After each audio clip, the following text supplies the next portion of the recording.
Seja muito bem-vindo à nossa leitura. Nós estamos lendo o livro de Miqueias, o profeta. Bora lá?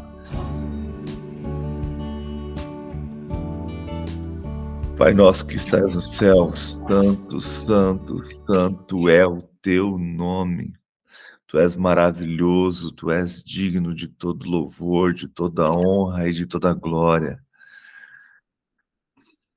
Que a gente possa, Senhor, estar entregando todas as nossas vidas, os nossos anseios em tuas mãos, porque o Senhor é o único que pode resolver todas as coisas sobre nossas vidas. Tu és santo e maravilhoso, tu és o único digno de ser louvado e exaltado. Obrigado, Senhor, por mais um dia. Obrigado pela sua misericórdia que se renovou mais uma manhã sobre as nossas vidas. Louvado, exaltado e engrandecido seja teu nome, Pai. Obrigado pela sua fidelidade. Obrigado pelo seu amor, pela sua graça e justiça que é derramada sobre nós. Obrigado pela tua fidelidade, Senhor. Obrigado porque mesmo nós sendo pecadores, mesmo sendo falhos, a sua misericórdia tem nos alcançado e tem transformado as nossas vidas. Louvado, exaltado e engrandecido seja o Senhor. Obrigado por tudo, Pai. Obrigado pelo seu amor. Obrigado pelo que o Senhor já fez e obrigado pelo que o Senhor ainda vai fazer. Obrigado, Jesus, porque na cruz levaste todos os nossos pecados. Obrigado porque saiu do seu trono de glória e se transformou em homem, mas primeiro se transformou num bebê, numa criança, passou por todas as coisas que a humanidade passa, todas as situações, teve que aprender a falar, aprender a andar, chorou, Senhor, para pedir comida. O Senhor se submeteu a tudo isso e no final se permaneceu fiel à humanidade, se entregando pelos nossos pecados. Nós te louvamos, te exaltamos e engrandecemos o teu nome pela tua graça e pela tua fidelidade conosco, Senhor. Obrigado, Jesus, porque não desistiu de nós. Ao contrário, ao se entregar e ao ressuscitar, nos deu vida eterna. Hoje podemos viver a certeza de que viveremos a eternidade contigo no teu reino, porque ressuscitaste e porque se entregaste a nós e porque nos amaste. Louvado, exaltado e engrandecido seja o Senhor para sempre. Vem, Senhor, com o teu reino sobre as nossas vidas, para que possamos já nesta vida desfrutar de tudo que o Senhor tem preparado para nós, para que possamos já nesta vida já viver o teu reino em nossas vidas, viver já e viver cada vez mais na tua presença, cada vez mais vivendo a tua vontade, para a honra e para a glória do teu santo nome, Senhor. Te peço pela vida de cada um aqui, Espírito Santo, que o Senhor venha estar ministrando, abençoando, derramando da sua graça, do teu amor e das suas bênçãos. O Senhor conhece nossos sonhos, nossos desejos, o Senhor também conhece as nossas lutas, dificuldades, dores, que o Senhor também venha estar ministrando transformação e cura sobre as nossas vidas, para que possamos ser filhos maduros, para que possamos cada vez mais crescer na fé que vem da tua palavra, para a honra e para a glória do teu santo nome. Te peço também pela nossa nação, que o Senhor venha estar derramando da sua graça e da sua misericórdia sobre o nosso povo, que o Senhor venha estar perdoando esta nação, uma nação idólatra, uma nação cheia de pecado, de iniquidade, uma nação soberba, gananciosa, Senhor.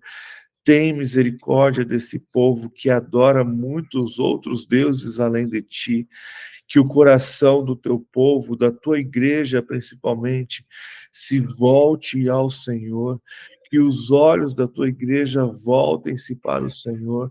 Desperta a tua igreja, Senhor, para que haja cada vez mais filhos maduros, cheios da vontade e do desejo de buscar a tua face, de buscar a tua presença para a honra e para a glória do teu santo nome, Pai. Seja com os nossos governantes, com as nossas lideranças, que o Senhor esteja agindo com graça, com misericórdia, com amor e com justiça, Pai, para que os teus filhos venham crescer e se tornar filhos maduros, e que a promessa de um avivamento, de um despertar da nossa nação no teu espírito aconteça, conforme a tua vontade e conforme o teu querer, para a honra e para a glória do Senhor, Pai.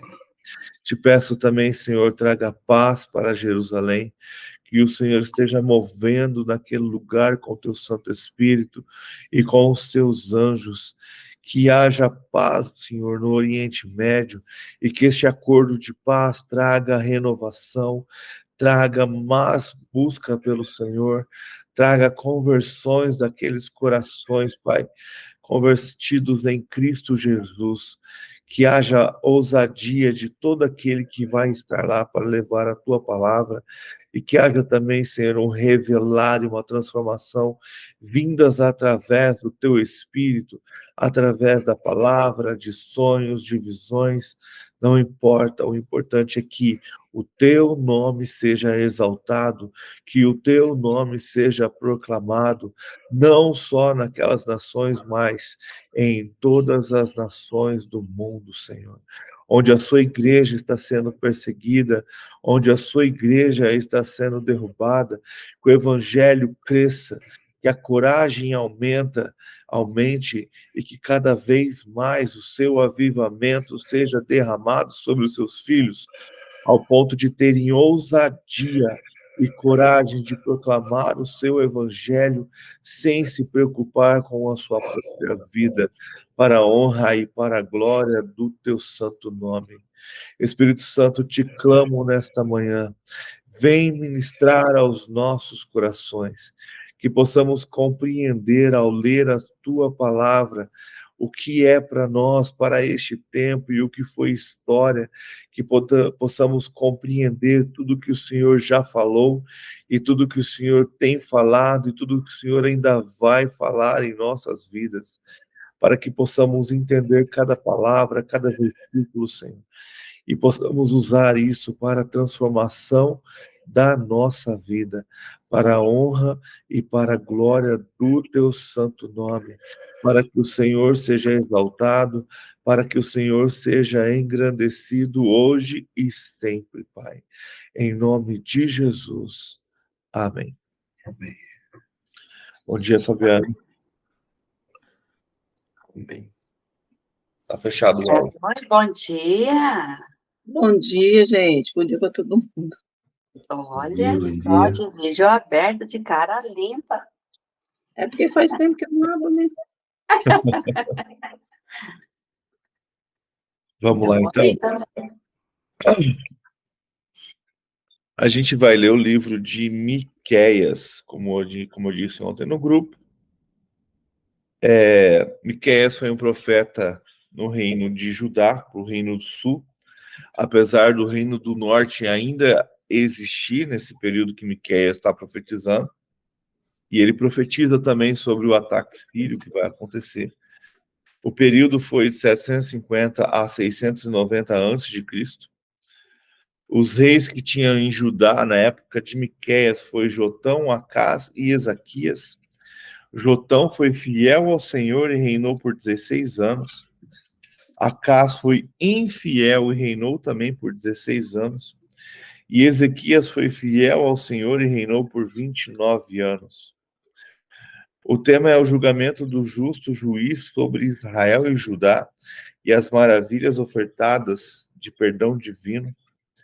E o nome de Miqueias significa quem é como o Senhor, aumentando a argumento que o profeta usa no final do livro 7:18 para falar do perdão e da misericórdia de Deus. E a mensagem que Miqueias traz é em poucas palavras, a mensagem do Senhor dada a Miqueias é que o reino de Deus procede de Deus, manter sua aliança com Abraão, Moisés, Davi e com todo Israel nos dias vindouros. Miqueias acusa líderes civis e religiosos israelitas de crime contra a aliança mosaica e os condena à punição de acordo com as maldições dela. As profecias de salvação de Miqueias cumprem o juramento do Senhor a Abraão e também cumprem as profecias de Moisés sobre a restauração de Israel após o exílio. A profecia de Miqueias que as origens do Messias estão na linhagem de Davi.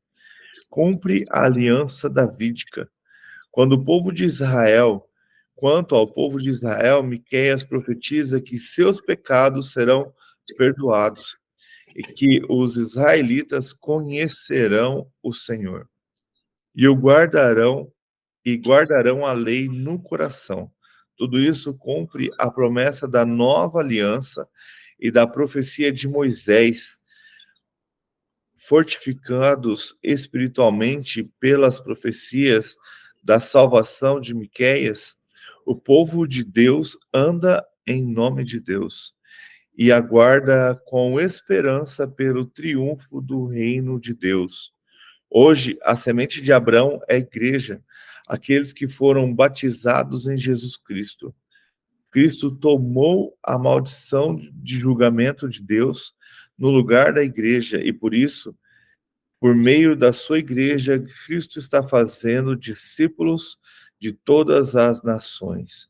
De acordo com a teologia do renascimento, renascente, desenvolvida pelo apóstolo Paulo, é possível que, ao final da história de salvação, todo o Israel étnico experimente as bênçãos da aliança de Deus. O livro é composto de cerca de 20 profecias de juízo e salvação. Profecias de juízo são formadas por dois elementos essenciais: acusação e sentença judicial. Sua função é levar o povo de Deus ao arrependimento. As profecias de salvação prometem ao povo de Deus a salvação nos últimos dias. Se falam de juízo de Deus, se falam do juízo de Deus, elas o representam como um fato histórico, não como uma ameaça do juízo contra o acusado. Miqueias organizou sua profecia de juízo de salvação de forma a ter significado. Há três ciclos de, primeiramente, profecias de juízo e, em seguida, profecias de salvação. Cada ciclo começa com a mesma palavra hebraica, que é traduzida por ouçam. Então, esse é um pequeno resumo do livro de Miqueias, sobre o que ele fala, sobre o tempo dele, o que significa a sua palavra. Tem outras coisas. Provavelmente Miqueias também viveu e profetizou no tempo de Isaías. Eles eram meio que contemporâneos. E ele está profetizando ali para os dois, mais para o reino de Judá, porque ele estava lá, mas também para o reino norte, que era o reino de Israel, que é Samaria. Vamos lá, então. Miqueias, capítulo 1, versículo 1. A palavra do Senhor que veio a Miqueias de Mosesete,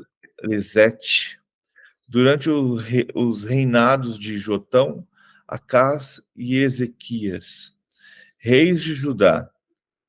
visão que ele teve acerca de Samaria e Jerusalém. Então, a visão que Miqueias teve foi para os dois reinos. Lembra que Samaria era a capital de Israel e Jerusalém a capital de Judá. Então, Samaria é a capital do reino norte e Jerusalém é a capital do reino do sul. Versículo 2. Ouçam todos os povos, prestem atenção, ó terra, e todos os que nela habitam, que o Senhor, o soberano, de seu santo templo testemunha contra vocês. Versículo 3. Vejam, o Senhor já está saindo da sua habitação. Ele desce e pisa os lugares altos da terra. Debaixo dele, os montes se derretem, com cera diante do fogo, e os vales racham ao meio, como que rasgados pelas águas, que descem velozes encosta abaixo. Tudo por causa da transgressão de Jacó. Tudo por causa da transgressão de Jacó, dos pecados da nação de Israel. Qual é a transgressão de Jacó? Acaso não é Samaria? Qual é o autor idólatra de Judá? Qual é o altar idólatra de Judá? Acaso não é Jerusalém? Por isso, farei de Samaria um monte de entulho e em campo aberto, um lugar para a plantação de vinhas. Atirarei as suas pedras no vale e porei a descoberto os seus alicerces. Todas as suas imagens esculpidas serão despedaçadas, e todos os seus ganhos imorais serão consumidos pelo fogo. Destruirei todas as suas imagens, visto o que ela ajuntou foi para o ganho da prostituição. Visto que o que ela ajuntou foi como ganho da prostituição, como salário de prostituição, tornará a ser usado. Então o Senhor está julgando, né? Tanto Samaria como Jerusalém. Bom dia, Catiane. Nós estamos lendo Miqueias, capítulo 1. Bom dia. Bom dia. Bom dia. Então o Senhor está ali julgando tanto Samaria como Jerusalém pelos seus pecados. Para quem já leu os livros de Reis e Crônicas, a gente sabe que o reino sul, que era o reino de Judá, como eu li no comentário, tanto os religiosos como a política desses reinos era o que levava esse reino a adorar ao Senhor ou não. Então, no Reino Sul, a gente tinha reis bons e reis ruins. Então, meio que dava uma intercalada, não foi o tempo todo algo errado. Já na Samaria, não houve nenhum Deus que adorou ao Senhor soberano. Não houve nenhum rei no Reino Norte que foi considerado um rei fiel. Eram todos infiéis ao Senhor, eram todos desobedientes ao Senhor. Então o Senhor começa a acusar, né, a transgressão de Jacó por causa das nações de Israel. E isso tudo é por causa da idolatria que eles estão colocando dentro do templo para adorar outros deuses. Como o rei do norte, ele veio depois de Salomão, e depois de Davi. Então, o templo para adorar ao Senhor estava em Jerusalém. Mas o rei, quando ele criou, separou, né, o rei do sul do reino do norte, ele transformou, então, Samaria na capital do reino do norte, e lá construiu um templo. Mas esse templo não foi para adorar ao Senhor, o Deus de Israel, mas sim para adorar os deuses cananeus. E ali construiu vários altares, fazia vários sacrifícios, e isso causava toda essa idolatria, e Judá muitas vezes caiu no mesmo engano. Então a gente vai ver várias histórias onde o templo que Salomão construiu, havia dentro dele ídolos cananeus, ídolos também que eram contra o próprio Senhor. Então, no versículo 6, o Senhor começa a falar sobre o castigo que haveria sobre a Samaria. Lembra que o reino norte foi destruído bem antes do sul.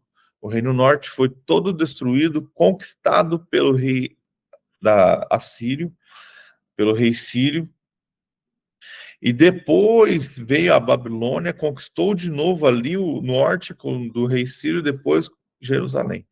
Isso passaram-se ali muitos anos. Na verdade, acho que alguns séculos.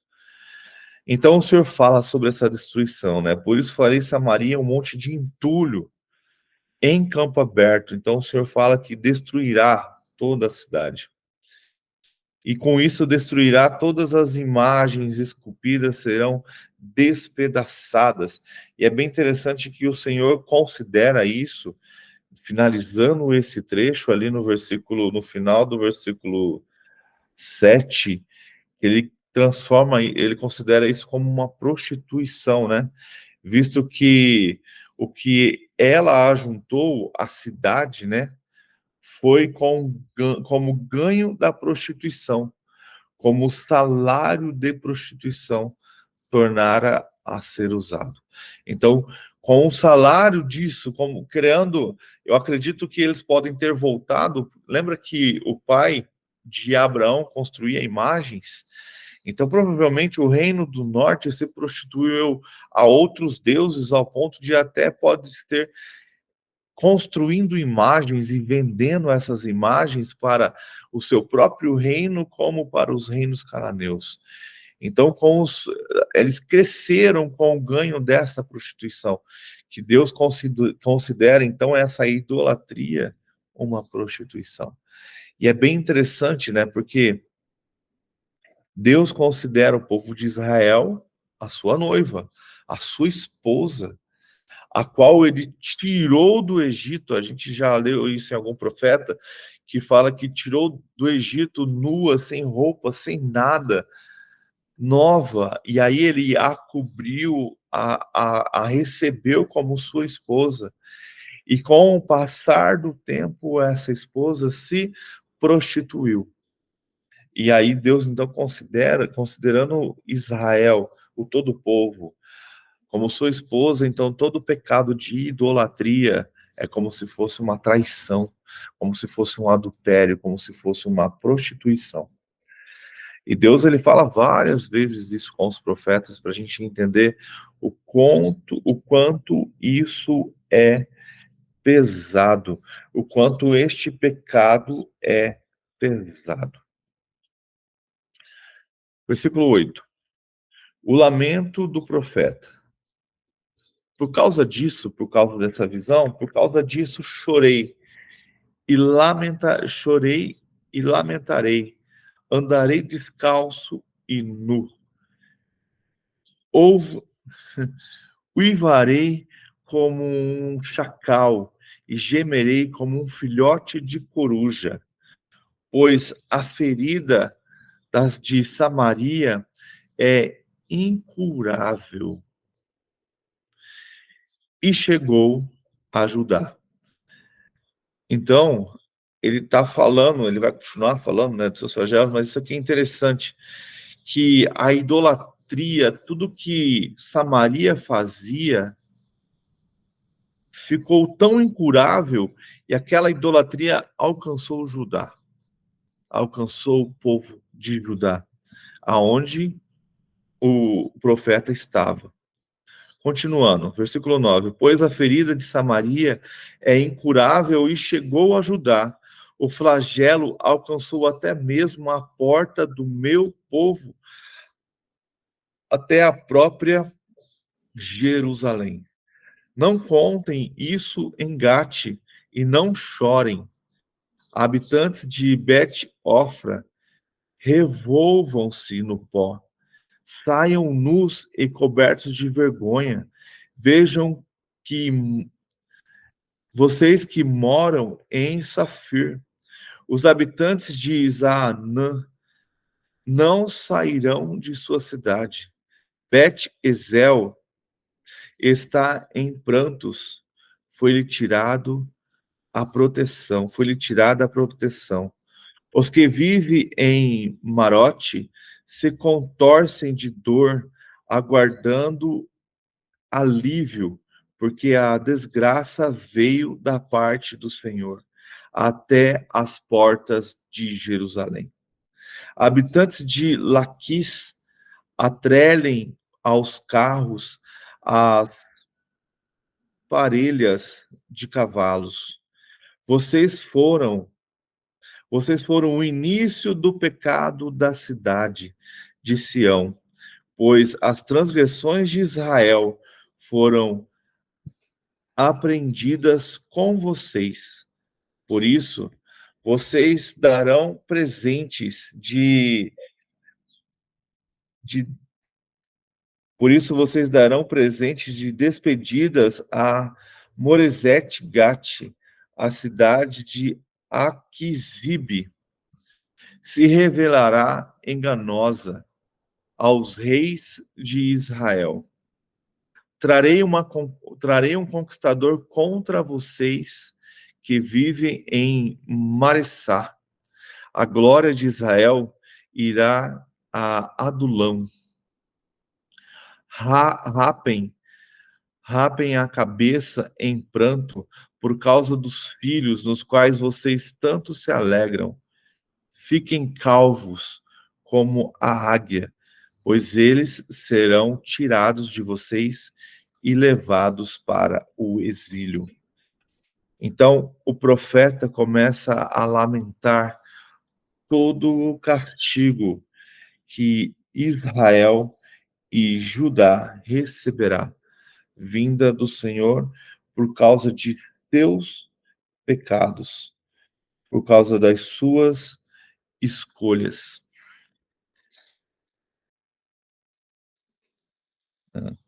Ó, que interessante. Todas essas cidades, tem um mapinha aqui, que ele fala, estão ao norte. Então, são as cidades onde começa a idolatria, onde começa todo o descaso, onde começam a buscar deuses e não a Deus.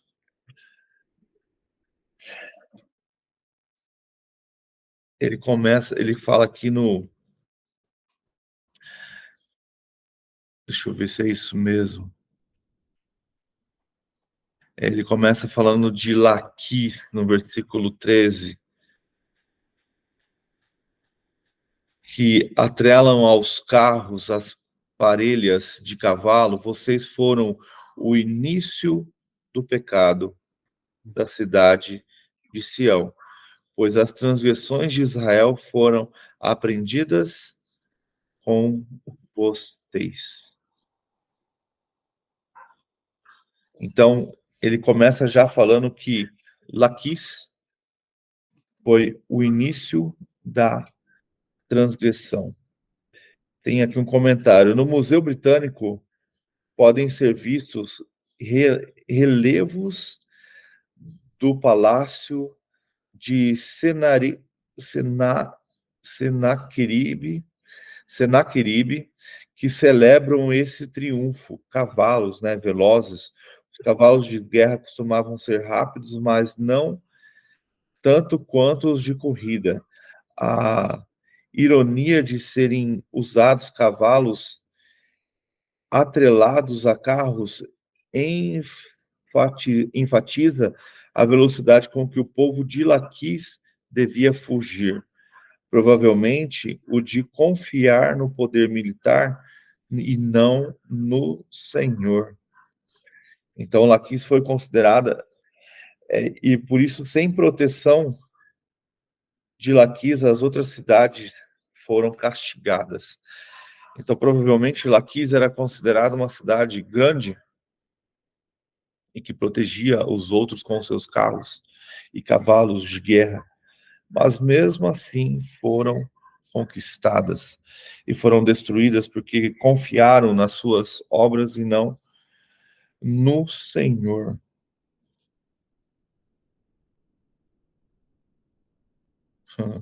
Legal. Então, assim começou, por causa de uma cidade. Todo o pecado e idolatria foi levado a outras cidades. E as outras cidades começaram a pagar o preço. Todo Israel começou a ser idólatra. E todo Israel começou a se rebelar contra o Senhor. E aí, então, ele termina no versículo 15 falando que trarei um conquistador contra vocês que vivem em Manassés. A glória de Israel irá a Adulão. E ele fala para se arrepender, né? Era costume daquela época. Lembra que ele falou várias vezes de andar nu, que significa a vergonha, né?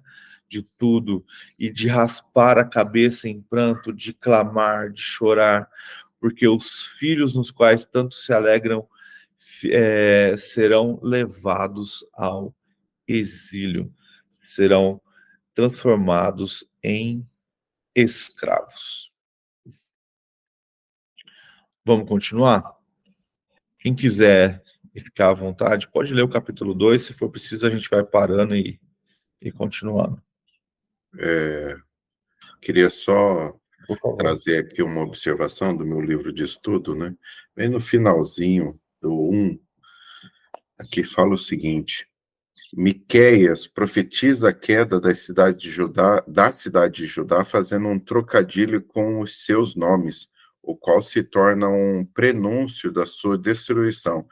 Todas as cidades identificadas ficavam no raio de 14 quilômetros da cidade natal de Miqueias e eram visíveis dali, mas muitas delas hoje já não podem ser identificadas.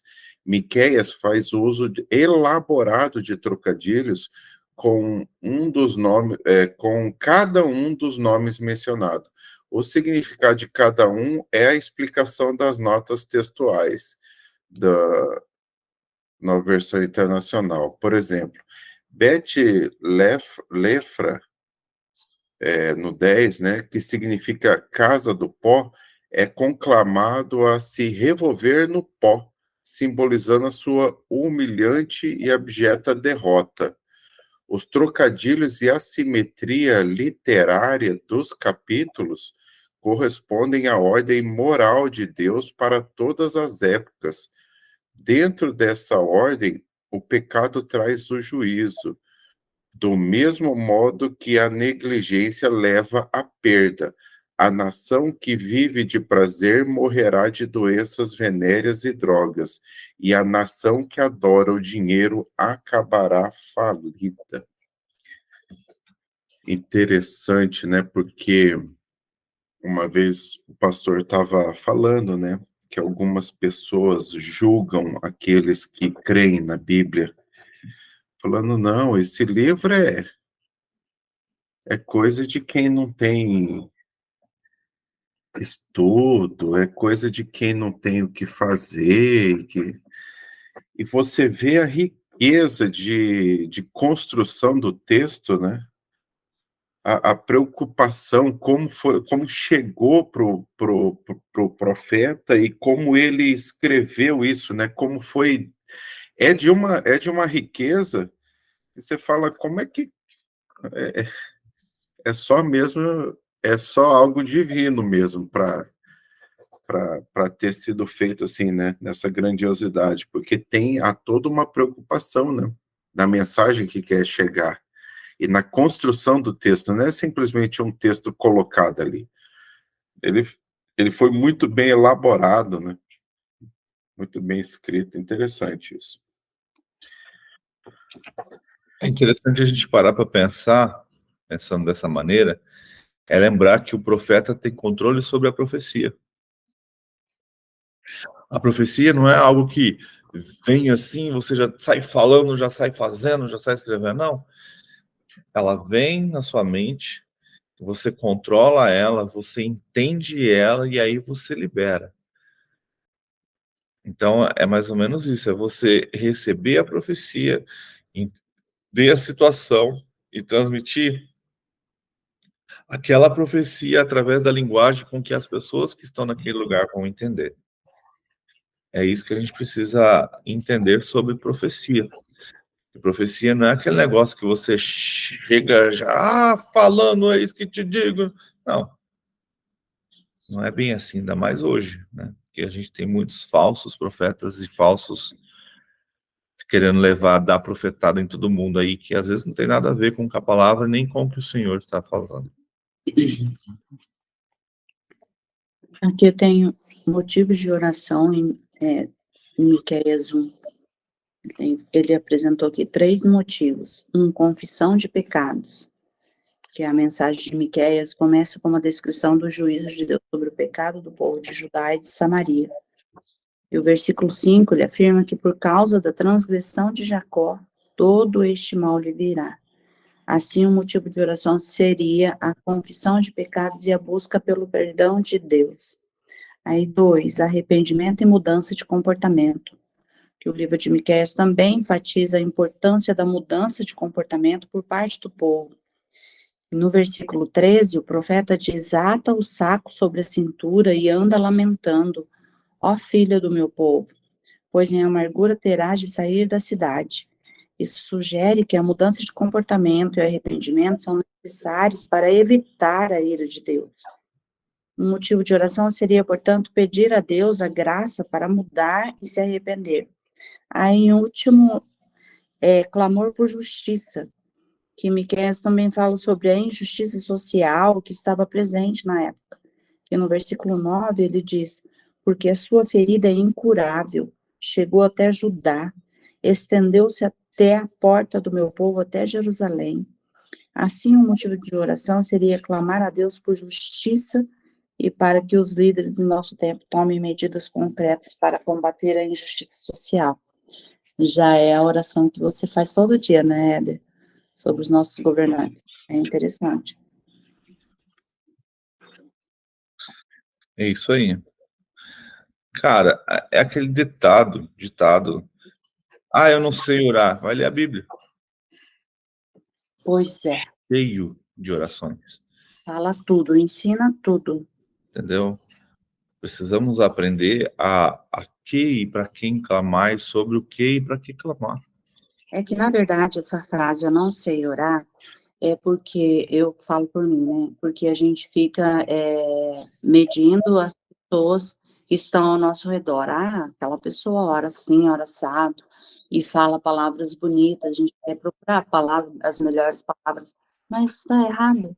Deus quer o nosso coração, a nossa sinceridade ali, o despojar de todo, né, o arrependimento, o quebrantamento. A gente se preocupa muito com o ambiente externo, sendo que Deus quer nossa essência. É só clamar. Eu não digo que seria errado você buscar palavras, é porque depende muito também daquilo que é da pessoa, entendeu? Tem gente que se expressa muito bem com um vocabulário, vamos dizer, mais refinado, e tá tudo bem, entendeu? Porque, independente do que o homem escuta, Deus vê o coração, entendeu? Então, também, assim, Quando eu falo se é assim, uma oração com palavras do seu cotidiano mais simples, Deus ouve e olha o seu coração, assim como aquele que tem esse costume de usar um vocabulário mais rebuscado. Não, eu não falo que esse vocabulário rebuscado seja ruim, não, é ótimo. Só que eu falo assim, da pessoa chegar ao ponto de falar assim, eu não sei orar. Quer dizer, eu já cheguei a esse ponto. Falar, não, orar em público, não, eu não sei orar, eu oro para mim, não. Você entendeu? E não é É, por não saber orar, né? É por é, vergonha das pessoas que estão ao time- redor. é, Acaba sendo uma timidez, né? e uma timidez errônea, né? Bem ruim. É. É isso aí. Vamos continuar? Eu vou ler o capítulo 2. O castigo dos opressores. Capítulo 2. Ai daqueles que planejam maldade, dos que tramam o mal em suas camas. Quando alvorece, eles os executam. Por isso eles podem fazer. Porque isso eles podem fazer. Cobiçam terrenos e se apoderam deles. Cobiçam casas e as tomam. Fazem violência ao homem e à sua família, a ele e aos seus herdeiros. Portanto, assim diz o Senhor: estou planejando contra essa gente uma desgraça, da qual vocês não poderão livrar-se. Vocês não vão mais andar com arrogância, pois será tempo de desgraça. Naquele dia, vocês serão ridicularizados, zombarão de vocês com esta triste canção. Estamos totalmente arruinados, dividida foi a propriedade do meu povo. Ele tirou-a de mim, entregou a invasores as nossas terras. Portanto, vocês não estarão na Assembleia do Senhor para a divisão da terra por sorteio. Cara, olha que interessante. Esse final aqui dá uma esculachada, cara, que dá até medo. Mas vamos lá. Então, ele está falando que o próprio povo não era só idólatra, mas também planejava maldades. O povo planejava maldade, tramando mal em suas camas. Então, quando ia dormir, já estava planejando a maldade que ia fazer no outro dia. E quando amanhecia, eles iam lá e executavam a maldade que foi planejada. E eles cobiçavam os terrenos, as terras dos outros e se apoderavam delas. Se a gente pegar na história de Juízes, se eu não me engano, a tribo de Dan, acho que é a tribo de Dan. Deixa eu pensar, é a tribo de Dan que passa, eu acho que é. Ela sai da sua terra, porque ela está perdendo a sua terra para os filisteus, e ela vai dar a volta e começa a criar guerra com o seu próprio povo, até chegar num lugar, numa cidade, onde também tinha ali uma mistura de israelitas com cananeus, só que não havia nenhum guerreiro, e ali eles dominam e tomam posse daquela cidade. Então, o próprio povo ali cobiçava as terras, cobiçavam as outras terras, e faziam de violência ao homem e à sua família.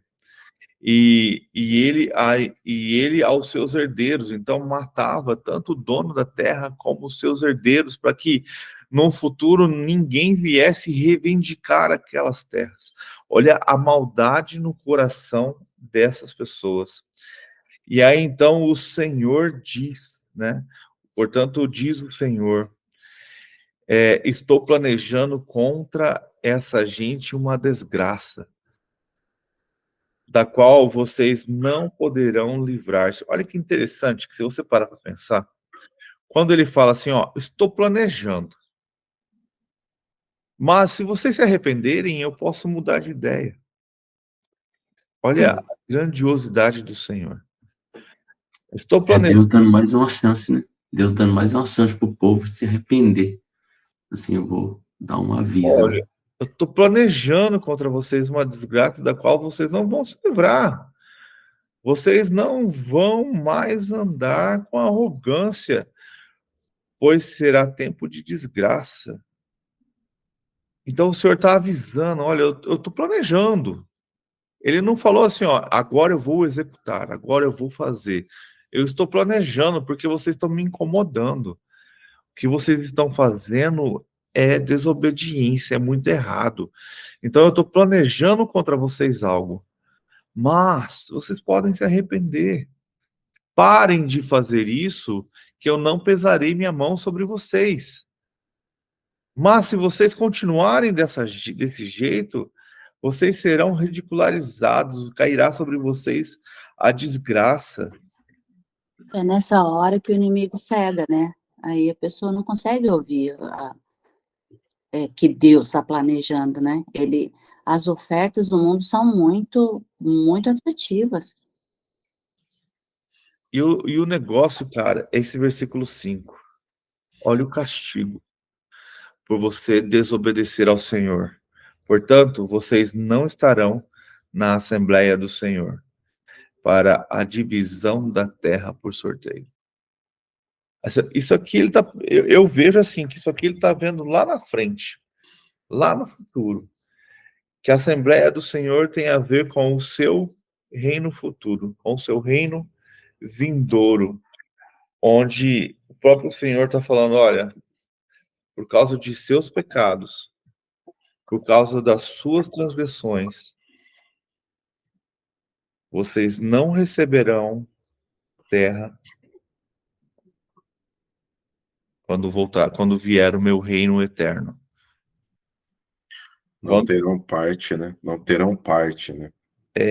Quando Deus abriu quando a Assembleia nada mais é do que aquele tribunal, se você parar, é o tribunal, é o júri do trono branco. É a Assembleia, onde Deus vai reunir todos e julgar a todos, e ali também serão abertos os livros dos galardões.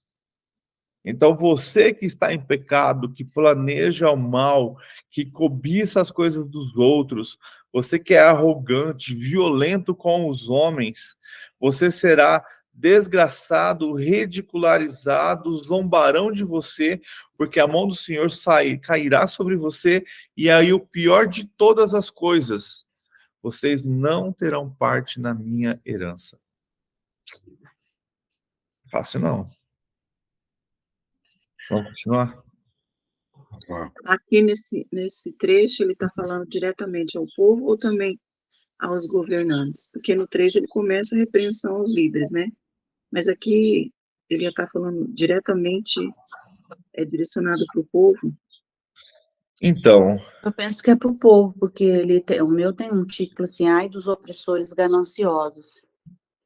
Mas quem oprime é a liderança. Então, mas ali eu acredito que ele está falando para os dois de verdade, porque quem oprime é a liderança, mas aqui ele está falando de pessoas maldosas. Então, não é só a liderança que causa mal, né? São pessoas que cobiçam, são pessoas que planejam o mal e executam, e cobiçam terras dos outros. Então, pode ser que não seja só os reis, nem os líderes de cada cidade ali, mas o próprio povo mesmo também que vai ali, cobiça tudo e todos serão castigados por isso. Eu tenho um comentário assim, o ditado antigo, a razão está com os poderosos, quase sempre tem um fundo de verdade. Quando as pessoas têm poder para fazer alguma coisa, elas acham que isso lhe dá o direito de fazer qualquer coisa. Então, se as pessoas poderosas querem algo, elas conseguem de um jeito ou de outro. Nós vemos esse abuso de poder em todos os lugares, do governo à comunidade, no grande comércio. No entanto, essa não é a maneira de Deus. A maneira dele é a abnegação e a negação, compaixão e generosidade. Então, eu penso que aqui é para quem é para governantes mesmo, né? Para quem está sob domínio de alguém, que oprime a outros. Acho que aqui está para todos, meu entendimento. Não, e se você parar para pensar, quando você tem um governo ruim, você tem um povo ruim. Vou dar um exemplo nosso aqui. O que tem roubar um celular? É só para tomar uma cervejinha. E aí o que acontece? Agora, se você for em São Paulo e começar a buscar no Rio também, os ladrões estão assim, achando que eles podem todas as coisas. Porque, afinal de contas, se você roubar um celular, você não vai preso. Não vai. Existem câmeras de segurança, vídeos mostrando as pessoas livremente, cara, no meio da rua, no mesmo lugar, assaltando várias pessoas e nada acontece. A molecada, que vamos colocar dessa forma, que são os que mais roubam celulares, né? Não tem mais limite, eles não estão nem aí, porque sabe que não há justiça. Então, o que acontece? Quando um governo é ruim, toda a sua população pode se tornar ruim também. Principalmente aqueles que já tinham a índole para isso. Então, aqui o profeta está falando, cara, busquem, clamem, foi o que a gente viu antes. Raspe a cabeça, busque o Senhor, para que essas coisas não aconteçam. Mas o coração deles era tão malvado, era tão perverso, que não vai ter jeito. Essas coisas acontecem, porque eles não se arrependem. Vocês estavam falando, né, sobre quem são os opressores, né? Aqui no meu livro de estudo tem uma introduçãozinha do capítulo 2, falando o seguinte: ai dos opressores, os oráculos de repreensão contra os gananciosos proprietários de terra de Jerusalém, que veneravam o dinheiro, isso está descrito do versículo 1 ao 5, e seus profetas igualmente gananciosos, que nós veremos do 6 ao 11, são ligados pela acusação da ganância e da opressão da classe média. Ai dos gananciosos proprietários de terra. Os ricos tinham tomado os campos das pessoas comuns de Judá. Portanto, o Senhor enviará um exército hostil para tomar deles a terra prometida. Os acusados que maquinam o mal estão ligados ao acusador, que diz projeto mal, e pela repetição da palavra campos.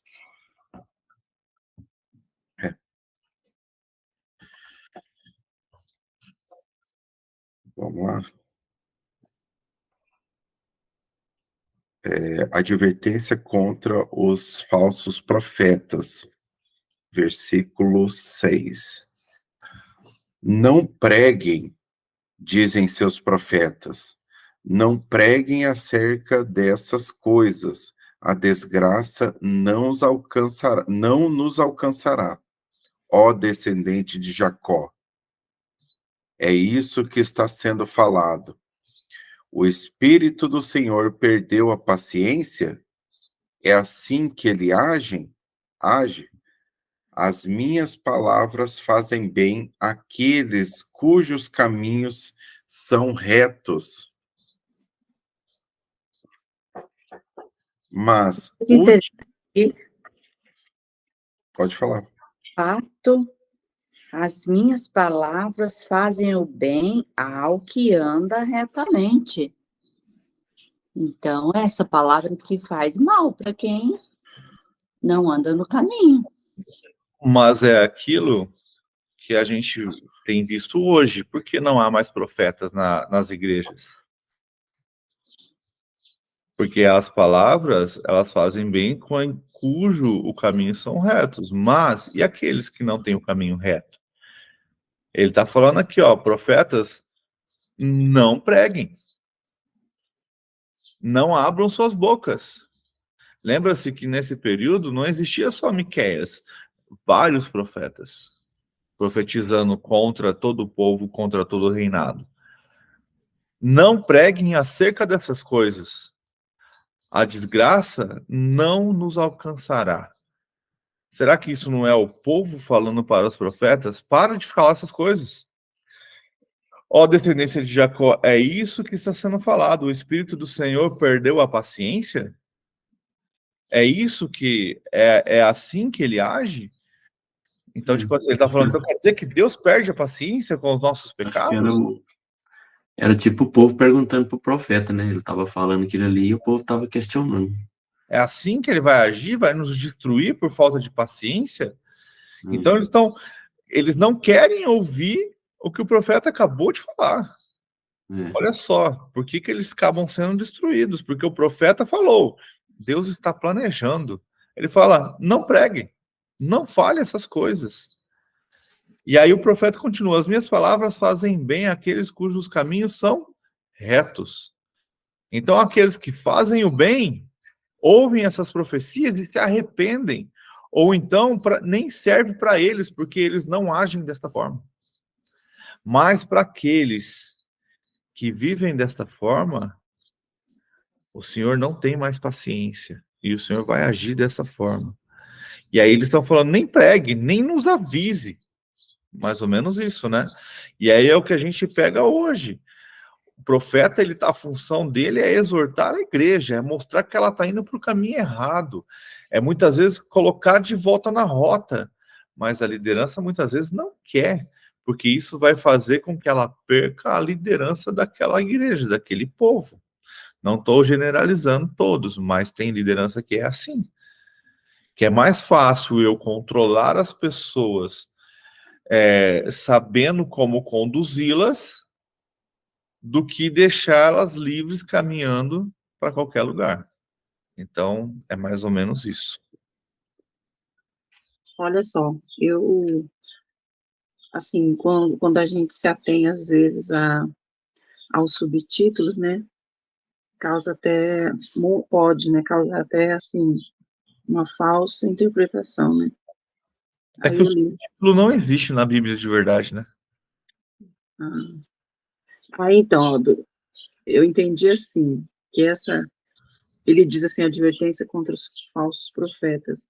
Eu entendi que nessa parte do 6 ao 7, ele está falando diretamente para esses falsos profetas, que é como hoje, né, que eles pregam só essa questão de bênção, que o Senhor, que Deus é amor, que Ele é bondoso, Ele é paz, misericórdia, mas se esquecem dessa parte de que Deus é juiz também.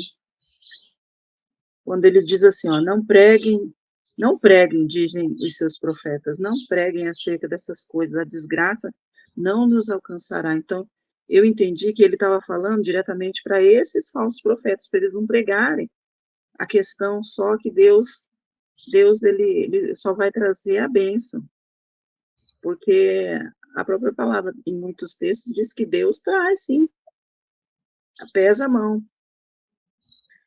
E aí vocês estão comentando de outra forma, eu fiquei meio assim, por isso que eu decidi falar, entendeu? Sim, mas Vocês ó, entenderam? eu entendi o que você quis dizer. Mas o subtítulo faz a gente pensar nisso mesmo.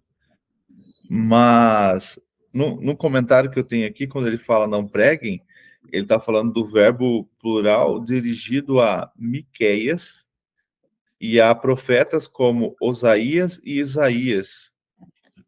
E aí ele fala dos seus, né, que são os gananciosos grileiros, e a nós, os descendentes de Jacó, que ele fala ali dentro do versículo 6.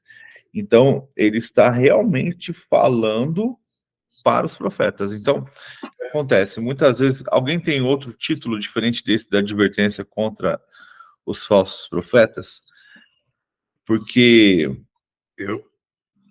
Eu tenho aqui, não é, o título meu está igual ao seu, mas eu queria trazer aqui o que tá no livro aqui de estudo,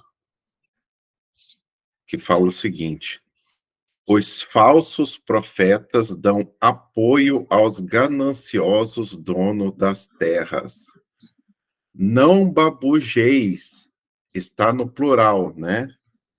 Que está no plural. Os falsos profetas, os teólogos liberais da época de Miqueias, dirigiam-se a ele e a outros verdadeiros profetas, dizendo-lhes para que não profetizassem tais coisas, isto é, o juízo anunciado.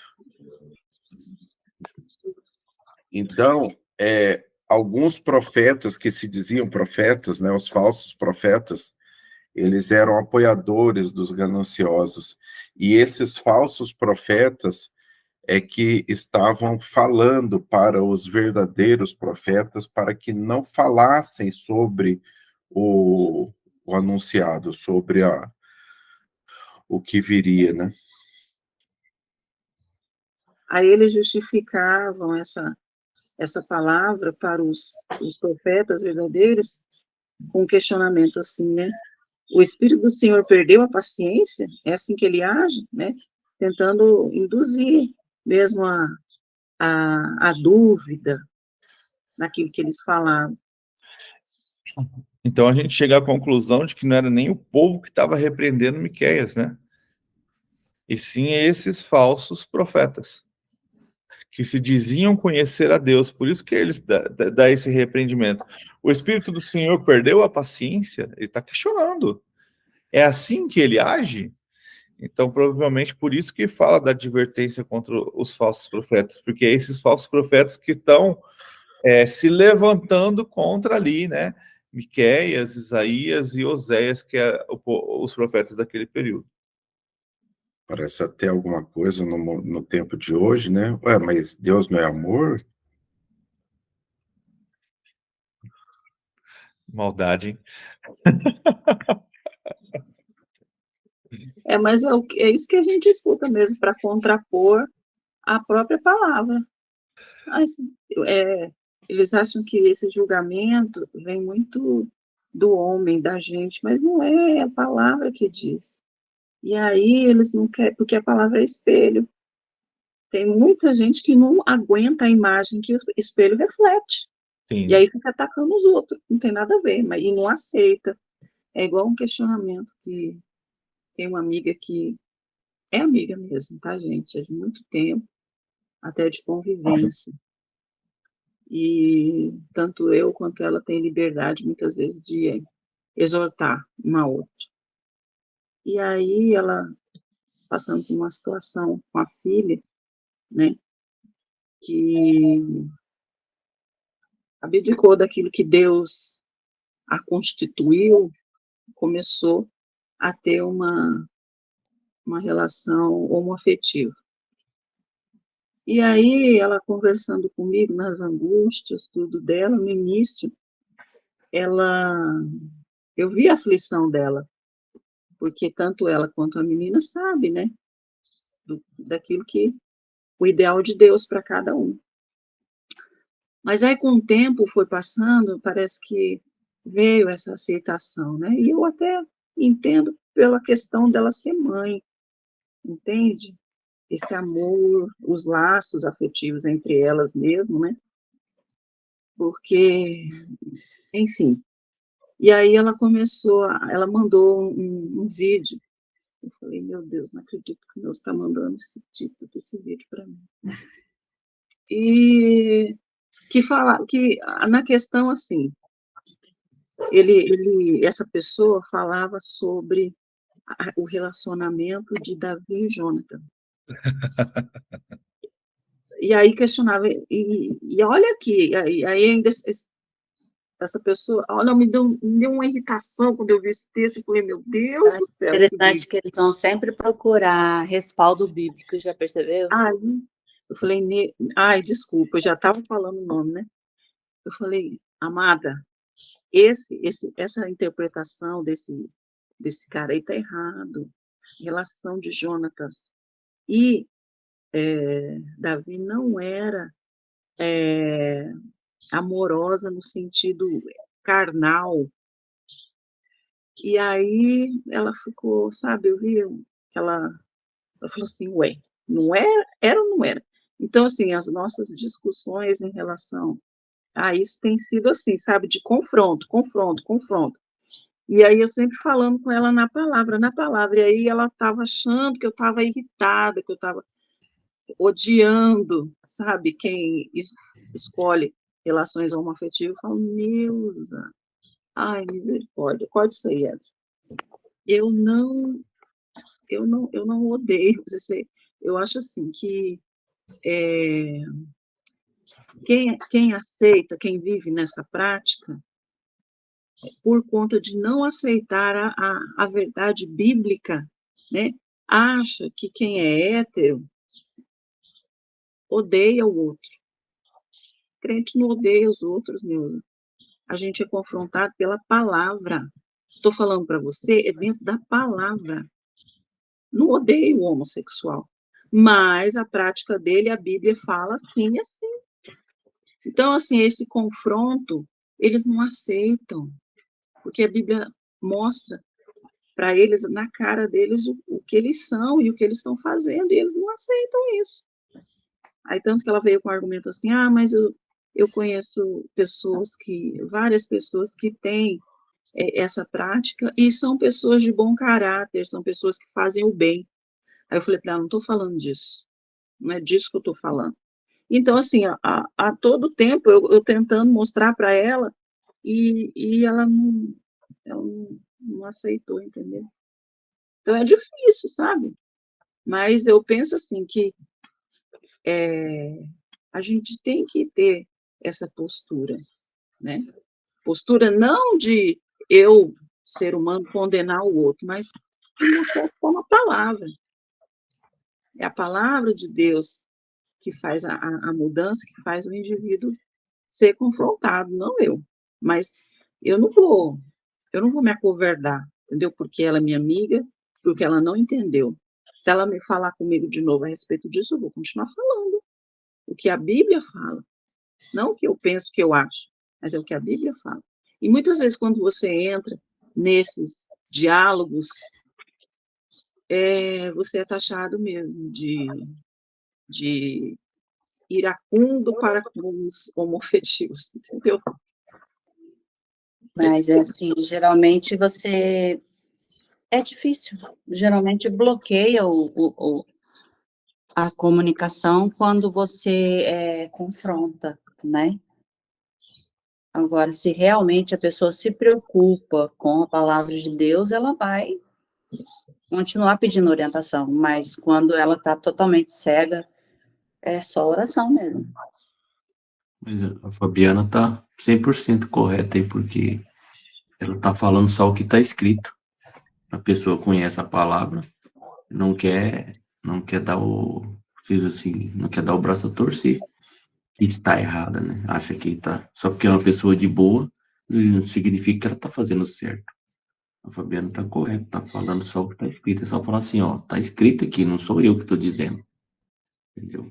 Agora você não quer, você quer fazer errado, paciência, né? Infelizmente, eles pensam assim, se a pessoa é do bem, que ela ajuda, ela faz oferta, que ela atende, a pessoa está em necessidade, ela é de boa, ela não vai lá e pá no outro. Se ela tem essa prática, está tudo bem, não tem nada de mal acontecendo, a vida dela está ótima. E não é assim que a palavra diz, né? E aí eles não aceitam esse confronto, entendeu? Eles não aceitam. Acho que a gente que tem ódio a eles. Eles tentam justificar o injustificável, né, na verdade. Porque é como você pensar, o que está não é o que está nem em julgamento, porque não somos nós que estamos julgando. Mas a questão não é o quão boa a pessoa é ou boas ações ela faz. E sim o quão reto ela é, ou ela está buscando ser, né? Então, é como você pensar no seguinte, pensa num homem maravilhoso, que é um bom pai, é trabalhador, olha, e ele ajuda muita gente, todo mundo acha ele, assim, um boa praça, né? Um cara que toda hora que alguém precisa, ele está lá. Vamos pensar nisso. Só que ele é um adúltero. E por isso que ele faz todas essas coisas, justifica, então, ele está certo a ser um adúltero? Não. É a mesma coisa, né? Por quê? Porque isso não é correto, ele está em pecado. Então, não é o caráter dele nas outras questões de ser um bom pai, ou de ser um bom trabalhador, ou de ser um bom ajudador das pessoas necessitadas, e sim, um ponto na vida dele que é uma mancha. E essa mancha precisa ser lavada, se ele quiser a salvação, né? E em relação à questão de Davi e, e, João. Jonathan, bom, vocês sabem, né? Existem, na verdade, a tradução para a palavra amor, ela não existe, né? Não é uma palavra direta. São, acho que 4 ou 5, né? Esses dias a gente até estava escutando, né? São várias palavras que na tradução refere-se ao amor. Então, você, por exemplo, tem ágape, você tem filéu, né? E tem outros que eu não lembro aqui agora, e você tem eros, né? Então, para cada um é um tipo do amor. É o amor, por exemplo, esse eros é o amor carnal, é o amor de homem e mulher, né? É da atração, vamos dizer assim. Então, você tem outros tipos de amor, que é o amor fraternal, é o amor assim, amor assado. Então, as pessoas pegam esse contexto da Bíblia e querem justificar o injustificável, né? As pessoas têm que apelidar eles de 99, né? 99 fora e um adentro. Ou vice-versa, ao contrário. 99 coisa certa e um errado, não adianta nada. Ó, que interessante. Não concordo mesmo com essa ideia de Davi e Jonatas, mas vamos colocar assim para refutar algumas ideias. Vamos fazer de conta que isso realmente aconteceu. Não significa que devemos fazer, porque assim como Davi também adulterou, não significa que devemos adulterar. Ninguém é perfeito. Entende? Eu acredito que Davi e Jonatas eram amigos como irmãos. E o relacionamento deles era esse. Mas vamos trazer assim, vamos fazer de conta que teve ali um relacionamento homoafetivo. A Bíblia é contra e ponto. Pecou e se arrepende. Assim como ele adulterou com Betseba, e isso é claro. E não significa que agora, só porque Davi adulterou, podemos também adulterar. Entende? Não significa que Salomão teve 1000 mulheres, que também poderemos ter 1000 mulheres. Começa a entender as coisas?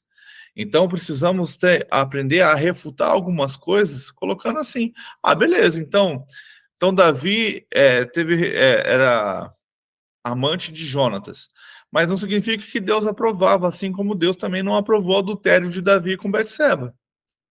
Davi pagou um alto preço por isso. Mas mesmo assim, Davi continuou casado com Betseba, e Betseba ainda teve o filho que foi o que construiu o templo. E aí? É muito complicado, são detalhes, são situações, mas a gente esquece de todo o arrependimento de Davi. Que Davi não cometia o mesmo erro mais de uma vez.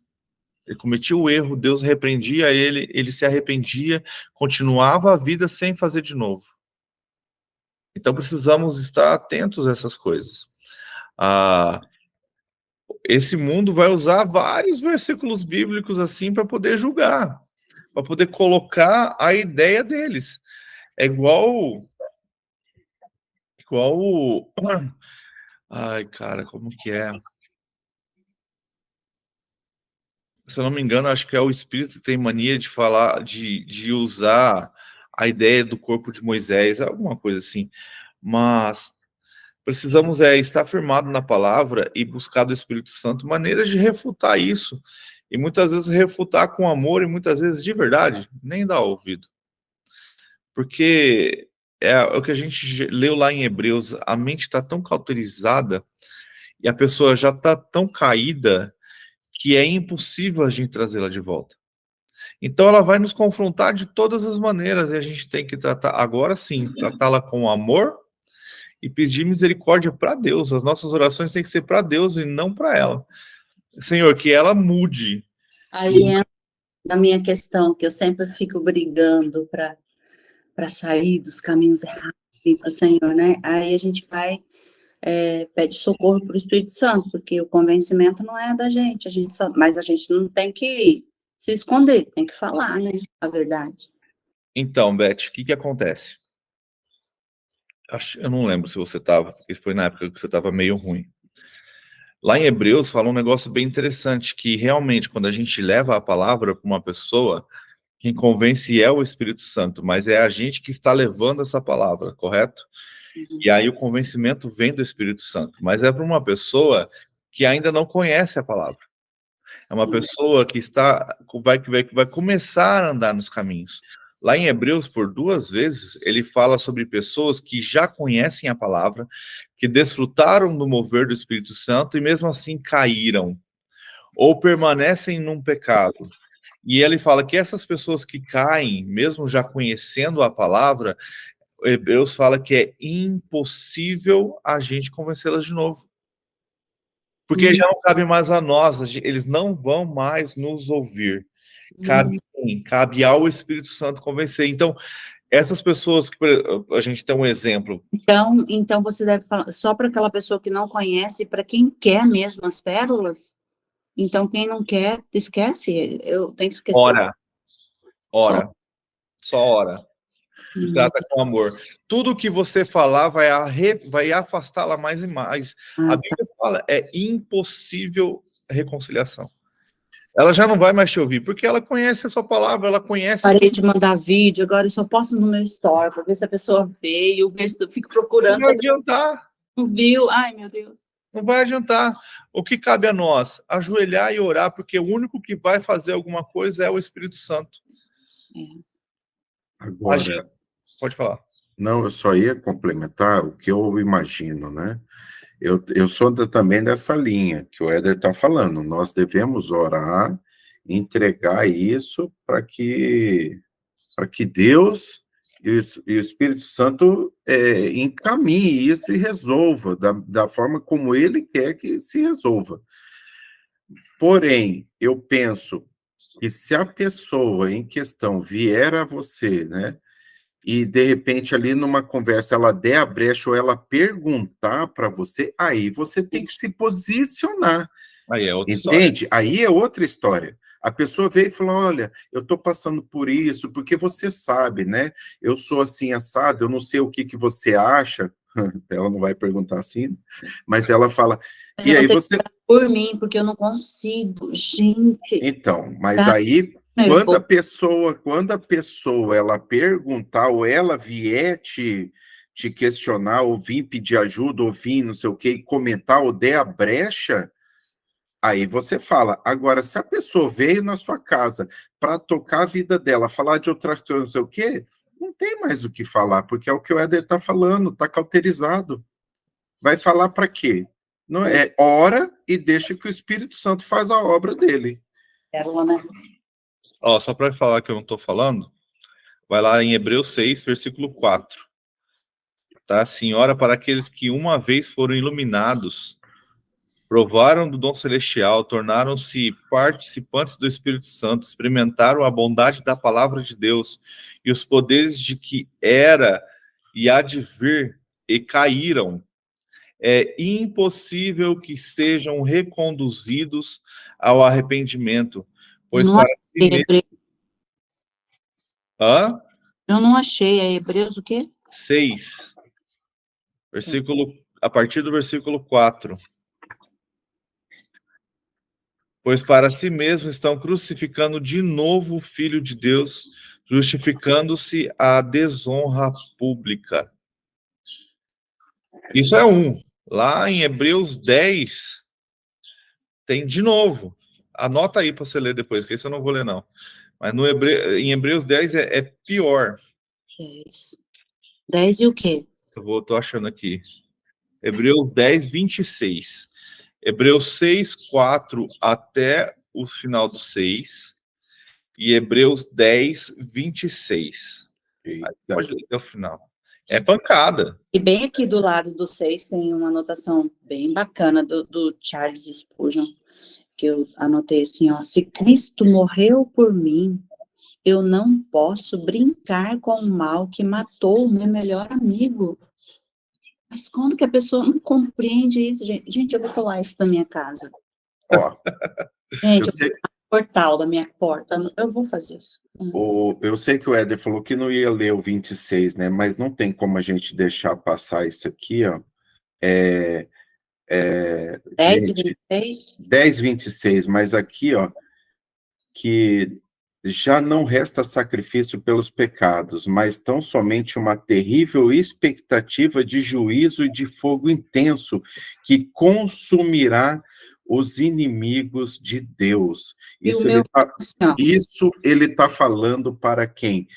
E se continuarmos a pecar deliberadamente, propósito, eu falo assim, continuar a pecar de propósito, depois de ter recebido o conhecimento da verdade, já não resta sacrifício pelo... é o fogo consumidor que virá. E é Isso. para aqueles que ainda não tiveram esse esclarecimento à luz do Evangelho, mas são assim aqueles escarnecedores, e você fala e ele fica debochando. É só orar também ou também larga a mão de orar? É pérolas aos porcos. É pérolas, é porque tudo que você falar... Leva o evangelho 2, 3 vezes, a pessoa não quer ouvir, tirar sarro de você. O que Jesus falou para os discípulos? Bate a sandália, sacode a poeira e vai pro próximo. Deixa lá. Porque às vezes... Já ouviu, já sabe. Sabe o que acontece? Às vezes a gente acha que a gente vai converter todo mundo, e às vezes não é a gente, e sim outro. Isso.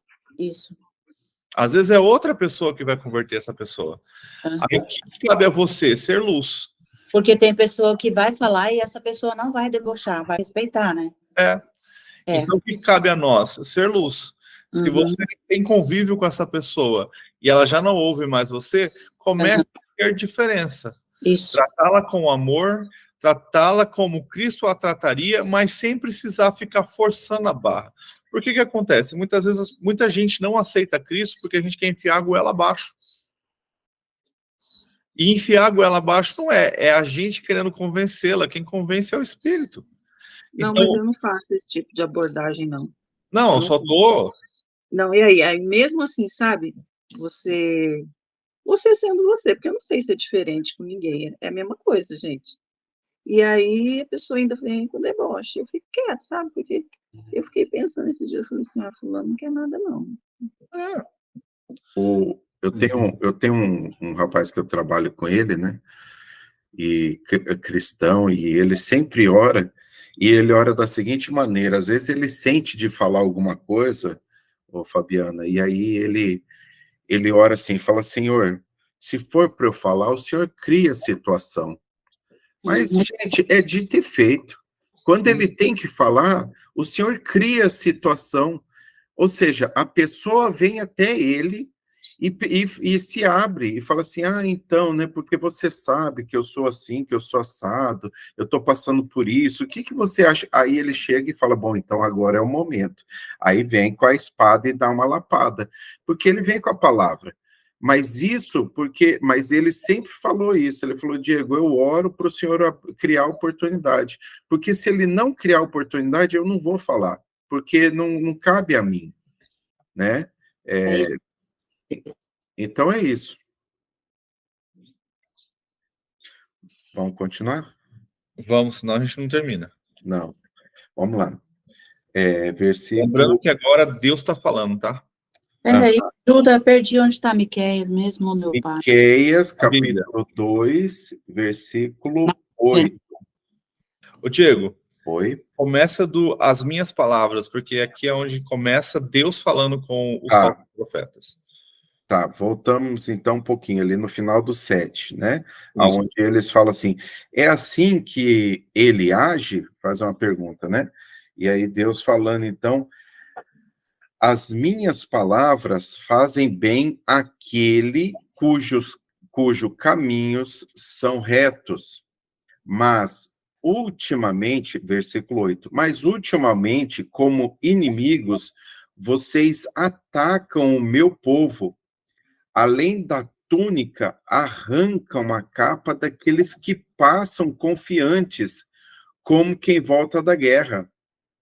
Vocês tiram as mulheres do meu povo, de seus lares agradáveis, de seus filhos, vocês removem a minha dignidade para sempre. Levantem-se, vão embora, pois este não é o lugar de descanso, porque ele está contaminado e arruinado, sem que haja remédio. Se um mentiroso e enganador vier e disser: eu pregarei para vocês fartura de vinho e de bebida fermentada, ele será o profeta deste povo. Promessa de livramento, versículo 12. Vou, de fato, ajuntar todos vocês, ó Jacó. Sim, vou reunir o remanescente de Israel. Eu os ajuntarei como ovelhas num aprisco, como um rebanho numa pastagem. Haverá ruído de grande multidão. Aquele que abre o caminho irá adiante deles. Passarão pela porta e sairão. O rei deles, o Senhor, os guiará. Cara, muito massa isso. Então Deus continua falando que eles continuam fazendo maldade para o povo do próprio Senhor. E eu peguei um pedaço aqui bem interessante, pois este, no versículo 10, ali no final, levantem-se, vão embora, pois este não é o lugar de descanso, porque ele está contaminando e arruinando, está contaminado e arruinado, sem que haja remédio. Quantas vezes a gente insiste em permanecer em lugares que não nos faz bem? A palavra está falando, vai embora deste lugar. Esse lugar vai te fazer mal, vai te contaminar. Não tem mais remédio para este lugar.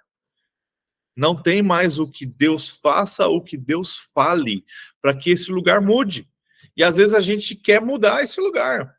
Olha o que a gente estava acabando de falar. Às vezes a gente quer transformar aquela casa, aquelas pessoas. Deus está deixando claro, já está arruinado. Eles não querem mudança. Levante-se, vá embora. Parte para outra. Você está gastando tempo e energia com quem não quer, enquanto eu tenho milhões para você. E você está ali parado em quem não quer. Se talvez você um dia transformando outras pessoas, essa pessoa volte. Ou então, ao que você volta para se encontrar, outro veio e transformou aquela pessoa. Então, levante-se. Mas aqui ele está deixando bem claro algo que é bem pior. Ele está falando, levante-se, vá embora, pois não é lugar de descanso. Não pare aí. Não persista nisso. Porque, como que é? Porque ele está contaminado e arruinado sem que haja remédio. E aí ele fala sobre o falso profeta, né? Que fala sobre a mensagem, né? Eu pregarei para vocês fartura. Olha o que acontece hoje. Eu pregarei para vocês fartura de vinho e de bebida fermentada. Ele será o profeta deste povo, o profeta falso deste povo, né? E aqui no final Deus faz uma promessa bem interessante, que ele voltará. Lembra-se quando ele fala todos vocês de Jacó, ele está falando do povo de Israel, está falando da Samaria, está falando do norte, tá? Sim, vou reunir os remanescentes de Israel. Então, o Senhor está falando que mesmo depois de todo o castigo, depois de toda a destruição, haverá remanescentes, haverá aqueles que adoraram ao Senhor e escaparam, como ovelhas num aprisco. Então, Deus vai trazê-los de volta, como um rebanho numa pastagem. Haverá ruído da grande multidão. Você sabe o que é haverá ruído de uma grande multidão? O povo vai reclamar. Mas por quê? Lembra do filho pródigo? Na verdade, da parábola dos dois filhos, do que sai e o que fica? O filho que fica reclama porque o outro volta. Olha aí, olha a junção das coisas. O filho que fica reclama do filho que volta. Então, os que estão voltando, os que ficaram vão reclamar dos que estão voltando. Vou trazer para hoje. Não é a igreja reclamando porque Israel está querendo voltar para o Senhor? Haverá ruído de grande multidão, mas aquele que abre o caminho irá adiante deles. Quem abre o caminho, senão o próprio Cristo? Passarão pela porta e sairão. O rei deles, o Senhor, os guiará. Por quê? Porque eles vão se arrepender e vão voltar. Eles são remanescentes, eles acreditam no Deus vivo. Deus não os abandonará. Fechou? Eu não vou esticar mais, não, porque já são 6h40. Já. Mais alguma coisa, gente?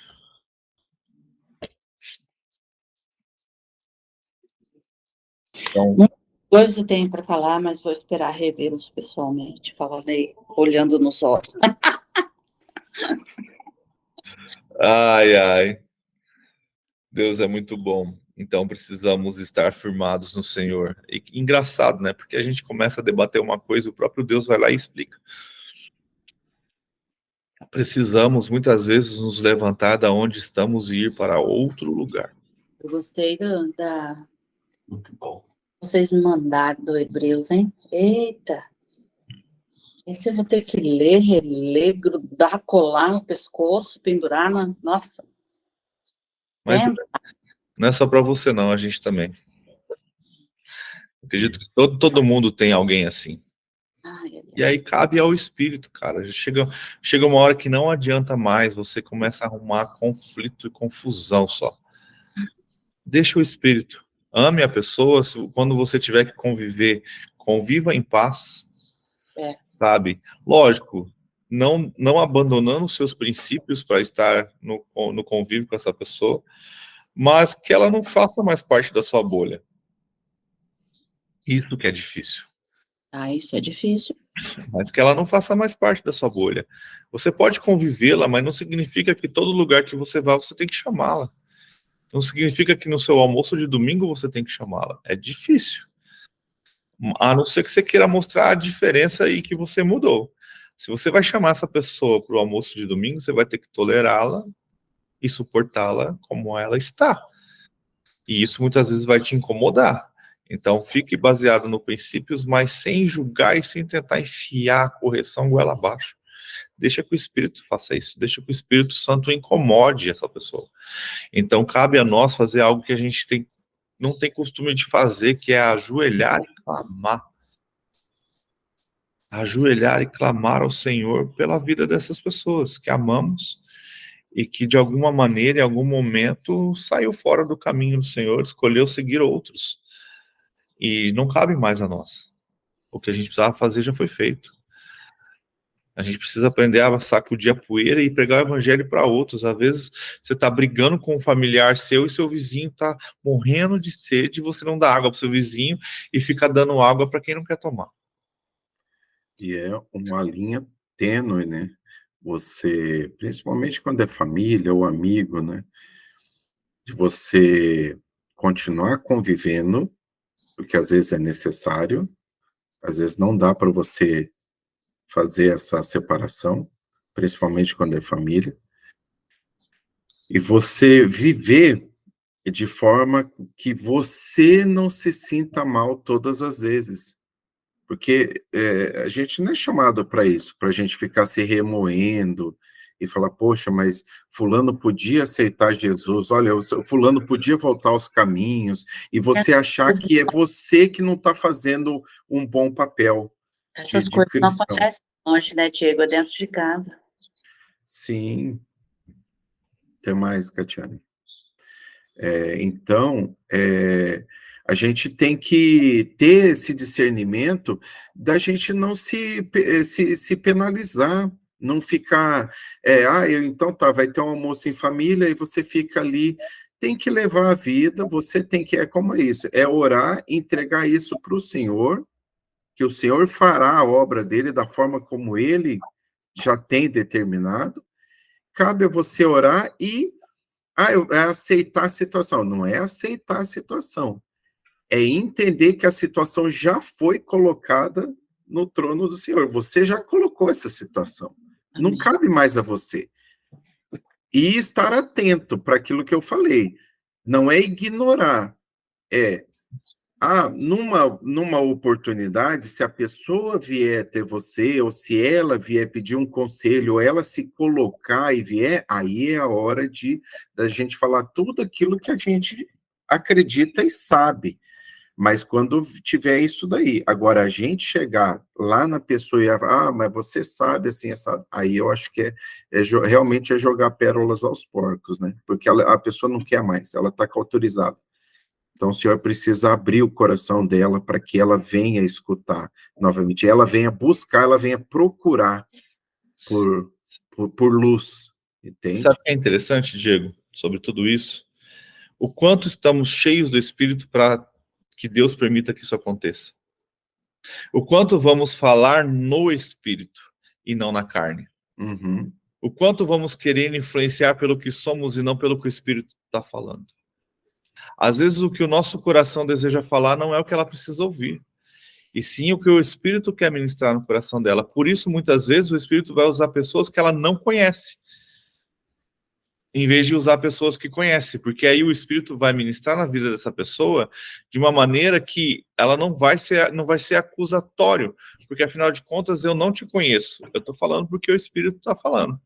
Agora, se eu falar para minha irmã, para minha mãe, para qualquer conhecido meu mais próximo, ele vai saber, ele me conhece meu passado, e sabe que eu conheço os podres e o passado dele. Ele não vai aceitar, porque vai achar que eu estou julgando e não tratando ele com amor. Sim. Entende? Então, muitas vezes, precisamos mesmo bater a sandália e deixar, cara, que o Espírito faça. Continuemos orando. Eu tenho uma situação, por exemplo, eu tenho um tio que está em fase terminal, mas não aceita a gente. Não é nem o evangelho, não aceita a gente. Meu avô sofre, cara. É que eu tenho vontade de falar, mas, pô, ele tem quase 90 anos, ele não vai aceitar. Mas dá vontade de falar, deixa morrer lá. É a escolha dele. A gente vai, a gente liga, a gente tenta, a gente, cara, faz de tudo. Ele não atende, não responde, não dá atenção. Ele se sente abandonado, mas não quer ninguém perto. Então, cara, foi uma escolha dele. Eu não queimo mais cabeça, velho, não me preocupo. Continuo orando para que Deus cure e transforme a vida dele. Mas eu ficar me deslocando, sofrendo por quem não quer, não faço mais, cara. Não faço mais mesmo. Vou viver a minha vida, porque se eu fizer da minha vida a vida dele, eu paro de viver a minha. Eu começo a fazer a minha família sofrer. Sabe, é igual eu vejo a situação da minha mãe com meu avô. Minha mãe sofre porque meu avô tá sofrendo. Só que, cara, pô, é pai, 90 anos, cabeça dura pra caramba. Parou aos 30 anos que ele tinha, ou tá regredindo, né? Então, nada convence ele do contrário. Só que, cara, como eu não estou lá, eu me sinto mais saudável com a minha mãe, só que eu fico preocupado com ela, porque é ela que toma todas essas pancadas. E por ser a irmã mais velha. Só que, cara, ele não quer, ele não conversa, ele não responde. Quem responde tudo é a mulher dele. E a mulher dele só pensa em dinheiro. E aí, cara, fiquei nesse conflito. Eu falei, Senhor, não vou mais sofrer. Não vou carregar. Me ofereci, mandei um texto falei um monte de coisa. Isso não me interessa. O que me interessa é a atitude. Tenho dinheiro para ajudar, velho. É que eu faço o quê? Tá achando que tá fácil para todo mundo? Não tá difícil para todo mundo. E, gente, se preparem, vai ficar pior. Parem de gastar dinheiro à toa. Ontem eu vi uma profecia, cara, e é bem interessante. Nessa profecia, para a gente finalizar, ela viu as grandes marcas falindo e colocando o preço dos seus objetos lá embaixo. E as pessoas começaram a ir comprar, fazer filas para comprarem esses objetos, que são coisas supérfluas. E aí vai acabar o dinheiro e não vai ter dinheiro para comer. Olha como vai ser o fim. Olha o engano das coisas. Você vai comprar coisas materiais que não te trazem nada demais, e na hora que precisar de comprar alimento, o dinheiro não vai ter mais, porque você gastou com o que não era necessário. Assim, vamos estar orando para a gente finalizar? Aí a gente volta amanhã, se Deus quiser. Diego, pode orar então para a gente, por favor? Sim. Amém. Vamos orar então. Senhor nosso Deus, ó Pai amado, obrigado, Senhor, por este dia que o Senhor nos concedeu, ó Pai, por mais um dia, Pai. Obrigado, Senhor, por este momento de estudo da Tua Palavra, ó Pai. Momento este que nós temos aprendido muito, ó Pai. Temos buscado, ó Pai, e nós clamamos ao Senhor que o Senhor, com seu Santo Espírito, derrame sobre nós, ó Pai, todo o dom de discernimento, ó Pai, a sabedoria necessária para nós usarmos, ó Pai, aquilo que aprendemos aqui, aquilo que nós temos aprendido, ó Pai, com a Tua Palavra, para que nós possamos usar em nossas vidas, ó Pai. Porque se não for assim, não há motivo para estudo, Paizinho. Queremos mudança, ó Pai, também, não só em nossas vidas, mas nas vidas daqueles que precisam escutar do Teu amor, ó Pai. Usa-nos, Senhor, usa-nos como ferramenta, ó Pai. Usa-nos da forma como o Senhor desejar, ó Pai. Cria situações, se for para nós estarmos falando, ó Pai, da Tua palavra, do Teu amor, que o Senhor use situações, cria situações para que isso aconteça, ó Pai. Pelo contrário, Pai, também se não formos para ser usados neste momento com alguma pessoa, que o Senhor não permita que nós falemos daquilo que o nosso pensamento muitas vezes tem vontade de falar. Apenas aquilo que o Senhor, ó Pai, tem para levar às pessoas. Que seja feita a Tua vontade nas nossas vidas e na vida das pessoas que precisam conhecer do Teu amor, ó Paizinho. Paizinho, clamamos porque temos familiares que precisam de mudança, ó Pai. Somente o Senhor, ó Pai, é capaz de completar a Tua boa e maravilhosa obra na vida delas, ó Pai. Por isso nós clamamos por misericórdia, que o Senhor seja com todos eles, ó Pai. Seja conosco também, dando a sabedoria, ó Paizinho. Queremos pedir pelos familiares que estão enfermos, por todos aqueles que estão passando por alguma dificuldade, ó Paizinho. Que o Senhor esteja visitando-os neste momento, esteja derramando as suas bênçãos, ó Pai. Levando a cura, se assim for possível, ó Pai. E que a sua vontade seja soberana sobre a vida deles, assim como nas nossas também. Paizinho, queremos pedir pelos governantes, ó Pai, do nosso país, que o Senhor esteja sobre a vida deles, ó Pai, usando situações, usando de pessoas, para que a sua vontade seja feita, ó Pai. Pedimos também, ó Pai, por aqueles povos que estão em guerra neste momento. Vários países, ó Pai, sabemos da guerra que está acontecendo contra o Hamas, na faixa de Gaza. Sabemos da guerra da Ucrânia, que já está há tanto tempo, ó Pai, passando por essa luta. E sabemos que há muito mais guerra no mundo, ó Pai. Que o Senhor esteja sobre todos aqueles, ó Pai, sobre os inocentes, sobre as crianças, sobre os idosos. Que o Senhor esteja sobre a vida deles, ó Pai, levando o consolo, o alento, a esperança também, ó Pai, a esse povo. Porque o Senhor é a nossa esperança, ó Pai. O Senhor é aquele que nós buscamos. Somente a Ti, ó Pai, nós desejamos que o Seu nome seja glorificado, que o Seu nome seja exaltado, ó Pai. A Ti toda a honra e toda a glória, ó Pai. A Ti todo louvor, é isso que nós desejamos, ó Pai. Queremos, ó Pai, ser como os Seus anjos que adoram a Ti o tempo todo, ó Pai. Somente a Ti todo louvor. Somente a Ti tudo aquilo que nós que nós vamos fazer nos nossos dias, que seja para a tua honra e tua glória, Pai. Não permita que desviamos do caminho, Senhor. Que em tudo que nós fizermos, ó Pai, tudo aquilo que nós falarmos, que a sua vontade esteja em primeiro lugar, ó Pai. É por isso que nós oramos, ó Pai, agradecidos, em nome do seu Filho amado, Jesus Cristo.